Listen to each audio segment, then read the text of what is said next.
Në fakt një pjesë e zhvillimeve të vitit 2025 kanë bënë edhe me akte që janë nxjerrë nga qeveria në vitet paraprake. Ndërkohë renditën strategjia kombëtare për kundërdhunës familje, protokolli shtetëror për trajtimin e rasteve dhunës familje, kurrikula për trajtimin e profesionistëve. Këto akte edhe pse janë nxjerrë nga viti 2022 deri në vitin 2025, në fakt konsekwencat e tyre vazhdojnë për vitet paraprake, bazuar planin e veprimit që i kanë edhe pasojat pra që i prodhojnë. Ndër çështjet kryesore pra kur raportojmë për rastet e dhunës familje është edhe trajtimi me prioritet i rasteve. Nga analizimi dhe vërtetimi i rasteve për vitin 2025 që kemi analizuar, nuk është drejt që ka të gabimin të fateve kohore në kuptim të rasteve, trajtimit të rasteve. Përkundër faktit se gjyqtarët pra janë ballafaqur me ngarkesa mjaft të mëdha të rasteve, si dhe pengesa procedurale që mund të ekzistojnë. Në aspektin penal pra, pengesat kryesore që mund të dërgojnë deri tek zvarritja e rasteve apo prolongimi i zgjidhjes kanë të bëjnë me sigurimin e pranisë të ndërverit procedurë.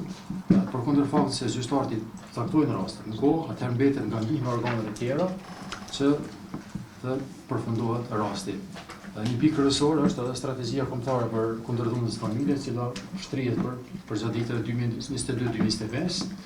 Në edhe vitet paraprake kemi raportuar për strategjinë për shkak se në planin e veprimit ka paraprake aktivitete që vijnë në domenin e Këshillit Gjyqësor përgjatë këtyre viteve. Ndër aktivitetet kryesore të strategjisë kanë qenë që kemi raportuar për këtë gjithashtu edhe në vitet paraprake, caktimi i koordinatorëve dhe gjyqtarëve të profilizuar në gjykatat themelore. Para 2 viteve kemi kontaktuar me gjykatat, me kryetarët e gjykatave dhe kanë qenë caktuar koordinatorë dhe gjyqtarë të profilizuar. Ne kemi planifikuar që këtë vit pra të kontaktojmë me kryetarët e gjykatave për të analizuar, për të marrë inputin nga ta nëse koordinatorët ende janë të caktuar dhe gjyqtarët të profilizuar, nga se një pjesë e gjyqtarëve janë avancuar, kanë lëvizur, dhe në këtë mënyrë duhet për të plotësuar këtë pikë të strategjisë, pra do të kontaktojmë prapë me kryetarët e gjykatave. Pak profilizimi i gjyqtarëve ka qenë si diskutimi ka mundshëm besoj edhe në Këshillin Gjyqësor, jo vetëm për raste të dhunës familje, por edhe përgjithësi për fusha tjera. Mirë po domosdoshmërisht shtrohet nevoja për këtë natyrë të rasteve, për shkak se gjyqtarët do të profilizohen, do të përcjellen praktikën gjyqësore dhe do të vendosen një unike. Një pikë kryesore në këtë fushë është edhe koordinimi ndërinstitucional. Nga se gjyqësori është vetëm njëra nga hallet e zinxhirit të tërë të institucioneve që i përcjell këto raste. Koordinimi ndërinstitucional përmendet edhe në shumë raporte ndërkombëtare, ndërtohet edhe raporti kryesor që nga Stupsa deri sot është nxjerrë, është raporti ekspertëve të Këshillit Gjyqësor të Kosovës, Këshillit Evropian, i cili quhet raporti Grevio, i cili ka analizuar politikat dhe standardet e Kosovës për përputhje me konventin e Këshillit të Evropës, konventin evropian për mbrojtjen e drejtave të njerëzit, si dhe konventin e Stambollit. Ekspertët kanë analizuar se në fakt koordinimi ndërinstitucional në Kosovë nuk është përcjellur në mënyrë konsekvente në gjitha institucionet, për shkak se ka pasur raste gjyqtarët, gjykatat përgjithësi kanë lëshuar vendime, mirë po fakt ka munguar trajtimi në institucione të tjera. Në këtë rast janë urdhëruar masa të caktuara nga gjyqtarët, nga shërbimet tjera, policia nuk kanë mbikëqyrë rastin, si dhe nëse janë shumë masa tjera në raport me kryesin që kanë bënë me masa të trajtimit psikiatrik të azëm, nga institucionet shëndetësore nuk ka pasur përcjellje të rastit. Për sa i përket përcjelljes të rastit tani me vitet e fundit, konkretisht në vitin 2025, përmes fillimit të aplikimit të mbikëqyrjes elektronike, janë arritur disa rezultate mjaft mira. Kjo ka ndikuar që me vendosjen e çipave që janë përcaktuara për me legjvendësimet pasuese administrative të atij ligji, është ndikuar që të ndikohet tek kryes të veprave që ata janë në mbikëqyrje, sigurohet të siguri për viktimën, si dhe gjykatat të përcjellin përmes ndihmës policisë, përcjellin rastet kur janë shkel ato raste. Gjithashtu një pikë cilën ka pas vërejtje dhe sugjerimi ka qenë edhe evidentimi i rasteve në databazën nacionale kundër dhunës familje. Në vitin 2025 pra ka pas iniciativë që të ndërtihet databaza, fakt sistemi smil me databazën nacionale, që rastet të rrjedhin direkt në databazë. Por databaza ka rëndësi mjaft madhe, për shkak se aty pra aty gjenerohen rastet për cilën dinamika atyre dhe ndihmon në ndërtimin e politikave në raport me këto raste. Duke përcaktuar pra gjinia, kryesë, masat që janë shqiptuar e tjerë. Një pikë kryesore është edhe grupi koordinues kundër dhunës në familje, i cili Këshilli Gjyqësor pra para 2 viteve ka caktuar një përfaqësues. Ky grup është mjaft i rëndësishëm nga si mbledh aktorë të gjitha institucioneve kryesore që janë përfshirë në zgjedhjen e të rasteve. Besoj që Këshilli Gjyqësor duhet pra në mënyrë të kërkojë raportimin ndoshta edhe nga ky përfaqësues, nga se në këtë grup diskutohet për procedurat e rasteve politikat që ekzistojnë lidhur me këtë fushë. Për të kaluar deri tek statistikat, në vitin 2025 pra për veprën penale dhunë familje janë pranuar gjithsej 1013 raste, kurse janë zgjidhur 1032. Mbetura punë janë 900, efikasiteti është 102%, pra flitet për një efikasitet mjaft madh. Kurse për rastet në urdhër mbrojtje janë pranuar 1126 raste, kurse zgjidhura 1131 raste. Por edhe këtu është efikasiteti mbi 100%. Për sa i përket statistikave, kam paraqitur si rekomandim në raport, mendoj që Këshilli duhet të orientohet që të gjenerojë statistika të lloj-llojshme, jo vetëm raste të pranuara dhe raste të zgjidhura. Nga se edhe nga raporti i grevës që e përmenda i ekspertë të Këshillit të Evropës, paraqitet rekomandim se gjyqësori duhet të orientohet në gjenerimin e statistika të lloj-llojshme duke përfshirë moshën e kryesve, gjinimin e tyre, masa që shqitohen, sa raste janë shkel, sa raste janë zbatuar e tjera. Kjo do të ndihmojë pra statistikat nuk janë vetëm çështje numerike, mirë po çështje nga ato do të gjenerohen pra inpute dhe do të ndërtohen politika në të ardhmen se si pra të shkojnë në masa preventive. Edhe pse gjyqësori trajton raste pra në mënyrë efektive me përqindje mjaft të madhe, prapë ekziston trendi i rritjes së rasteve të dhunës familje. Këtu nuk ekziston si të themi një analizë sepse po ndodh kjo rritje e rasteve, mirë po përshtypja ime si koordinator që i përcjell këto raste është se fushatat vetëdijsuese kanë ndihmuar më shumë në raportim.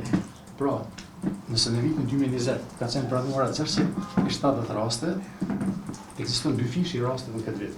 Pra, dhuna nuk është se është rrit, mirë po në fakt fushatat vetëdijsuese kanë ndikuar që të palët i drejtohen gjykatës për kërkesa dhe për raportim edhe në polici dhe kështu me radhë. Puna e komisionerit ndërlidhet me zyrën e ndërlidhjes, përkatësisht me zyrën e cila funksionon kuadër të zyrës së kryeprokurorit të shtetit.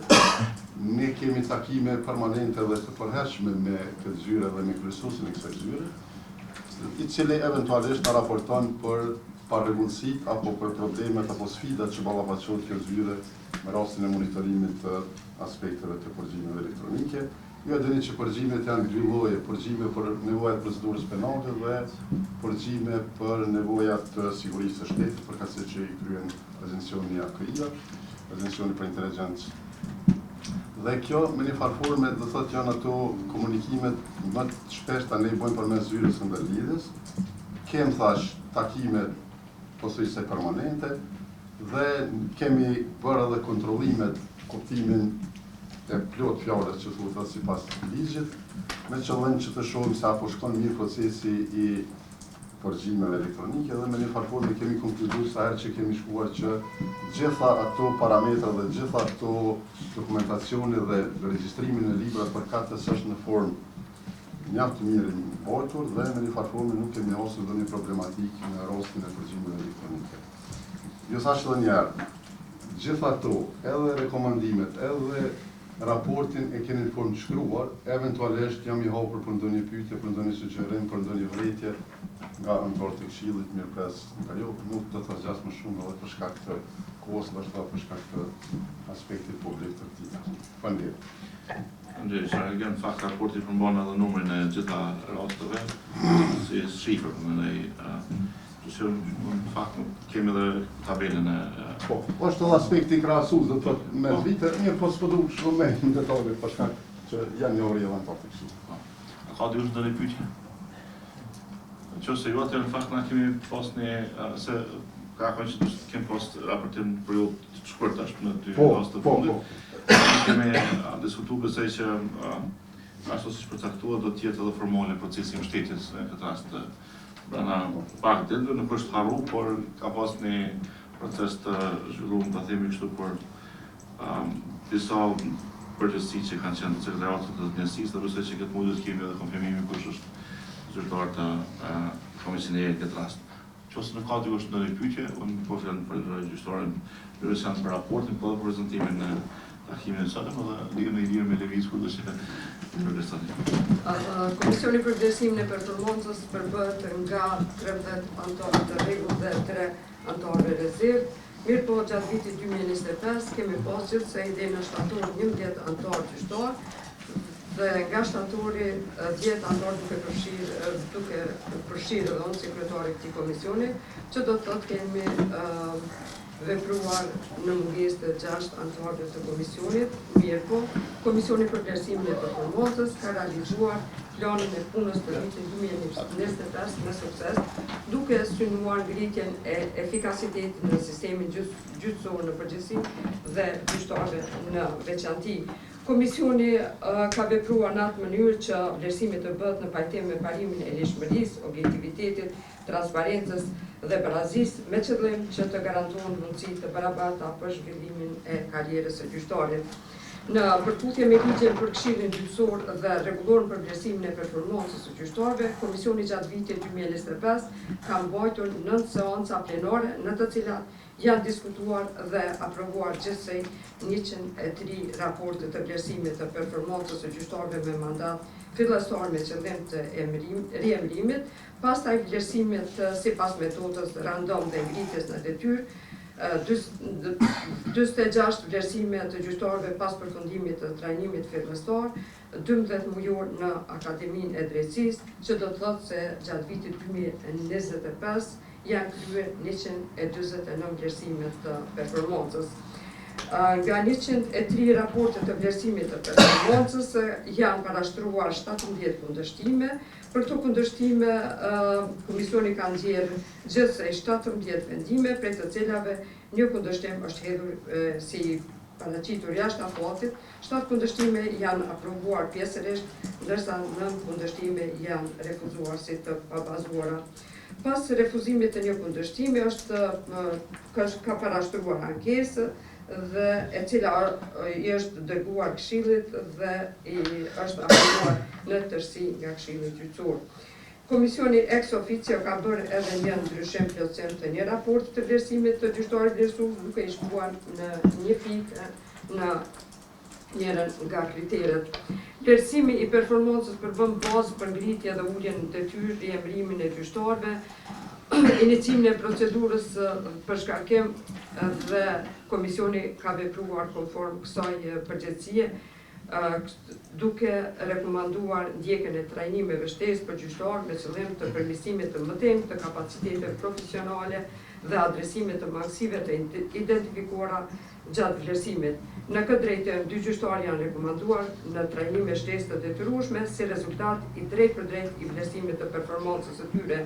Gjyqtarët e rekomanduar për trajnim shtesë janë Leila Petković, gjyqtare në gjykatën themelore Ferizaj, Dega në Shtërpce, e vlerësuar me sukses mirë, e cila edhe ka përfunduar trajnimin shtesë, dhe nën 2 është Magdalena Milošević, gjyqtare në gjykatën themelore Ferizaj, Dega Shtërpce, e vlerësuar me vlerësim mjaftueshëm, e cila do të fillojë trajnimin shtesë gjatë këtij viti. Gjatë vitit 2025, Komisioni për vlerësimin e performancës së gjyqtarëve ka mbajtur 2 punëtori, njëra me temën rishikim, analizë dhe diskutim për rregullorën 01/2021 për vlerësimin e performancës së gjyqtarëve dhe udhëzuese për vlerësimin e performancës së gjyqtarëve dhe nevoja për ndryshimin respektivisht plotësimin e tyre. Nga kjo punëtori, Komisioni ka dalë me propozime dhe rekomandime për ndryshim të rregullorës dhe udhëzuese për vlerësimin e performancës. Mirë po, gjatë punës për rishikim dhe hartimin e draft të rregullorës me plotësim ndryshim, Komisioni ka parë të nevojshme që në tërësi ky akt normativ duhet të ndryshohet, përkatësisht të nxjerrët një akt i ri normativ për vlerësimin e performancës së gjyqtarëve. Dhe lidhur me këtë ka mbajtur punëtori në dhjetor të vitit 2005, në të cilët është punuar një draft rregullore nga ana e komisionit. Gjatë vitit 2025, gjithsej jam vlerësuar 6 kryetarë të gjykatave, nëse doni me emër kisha shkruar, kryetari i gjykatës Apelit Valot Totaj, kryetari i gjykatës themelore në Prezident Shpresa Emra, kryetari i gjykatës themelore në Gjenar Benhar Saliu, ushtruesi i detyrës sekretar të gjykatës themelore në Mitrovic Bekem Veliqi, ish kryetari i gjykatës themelore në Pej Armend Berisha, ish kryetari i gjykatës themelore në Gjakov Nikol Komani, antarët komisionit kanë qenë, këto kanë qenë komisione ad hoc të zgjedhura nga Këshilli, pjesën më të madhe gjyqtari Altan Abazi, profesori Ahmet Imami, pastaj kemi pasur gjyqtarin Fidan Hoxha, Faret Velia dhe dikon njëtër prej performancave e kemi pas edhe profesorin Velan Bityqe. Kjo është sa i përket kryetarëve të gjykatës. Faleminderit shumë.